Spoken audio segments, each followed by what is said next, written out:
ஆவாரம் பூ வந்து ஒரு கட்டு வாங்கிட்டு வந்திருக்கோங்க.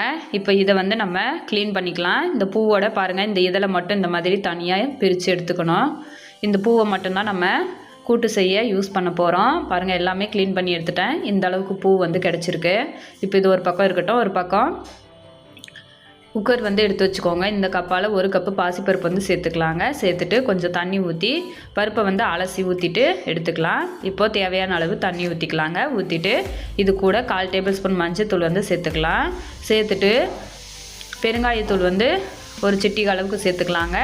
சேர்த்துட்டு இப்போ குக்கரை மூடி போட்டு மீடியம் ஃப்ளேமில் ஒரு விசில் விட்டு எடுத்துக்கலாம். எடுத்ததுக்கப்புறமா மறுபடிக்கும் ஒரு அகலமான கடாய் எடுத்து வச்சுக்கோங்க. கடாய் சூடானதும் எண்ணெய் ஊற்றி கடுகு சேர்த்துக்கலாங்க. கடுகு பொரிஞ்சு வந்ததும் கொஞ்சமாக உளுத்தம்பருப்பு ஜீரகம் சேர்த்து தாளிச்சிக்கலாம்.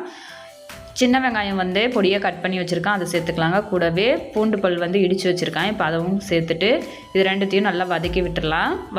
வதக்கி விட்டுட்டு 2 வரமிளகா வந்து கிள்ளி விட்டு சேர்த்துக்கோங்க. சேர்த்துட்டு இது கூடவே ஒரு கொத்து கருவேப்பிலையும் சேர்த்து வதக்கி விட்டுக்கலாங்க.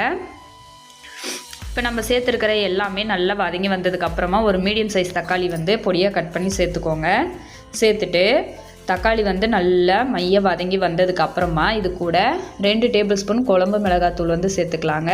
மிளகாத்தூளோட பச்சை வாசனை போகிற அளவுக்கு நல்லா வதக்கி விட்டுக்கோங்க. வதக்கி விட்டதுக்கப்புறமா நம்ம க்ளீன் பண்ணி வச்சுருந்தோம்ல ஆவாரம் பூவு, அதை வாஷ் பண்ணிவிட்டு இப்போ அந்த பூவை வந்து சேர்த்துக்கலாங்க. சேர்த்துட்டு ஒரு 3 நிமிஷம் அந்த பூவை வந்து இந்த எண்ணெயிலேயே நல்லா வதக்கி விட்டுடலாம். பாதி அளவுக்கு இந்த பூ வந்து வெந்து வந்துடுங்க. இப்போ தேவையான அளவு தண்ணி வந்து ஊற்றிக்கலாம். ஊற்றி விட்டு கலந்து விட்டுக்கோங்க. கலந்து விட்டதுக்கப்புறமா கொஞ்சமாக மஞ்சத்தூள், தேவையான அளவு உப்பு சேர்த்துக்கலாம். சேர்த்துட்டு இப்போ ஒரு வாட்டி கலந்து விட்டுடலாங்க.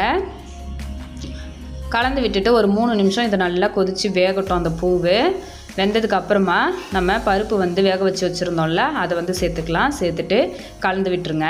கலந்து விட்டுட்டு அடுப்பை வந்து மீடியம் ஃப்ளேமில் வச்சுட்டு தட்டு போட்டு மூடி வச்சிடலாம். இப்போ பாருங்கள், 3 நிமிஷம் கழிச்சிட்டு பொடியாக கட் பண்ணி வச்சுருக்கிற கொத்தமல்லி இலையை தூவி விட்டுட்டு அப்படியே கலந்து விட்டு எடுத்தோன்னா சூப்பரான ஆவாரம் பூ கூட்டு வந்து ரெடி ஆகிடுச்சு. உடம்புக்கு ரொம்ப நல்லதுங்க. கண்டிப்பாக ட்ரை பண்ணி பாருங்கள். மறக்காமல் லைக் பண்ணி சப்ஸ்கிரைப்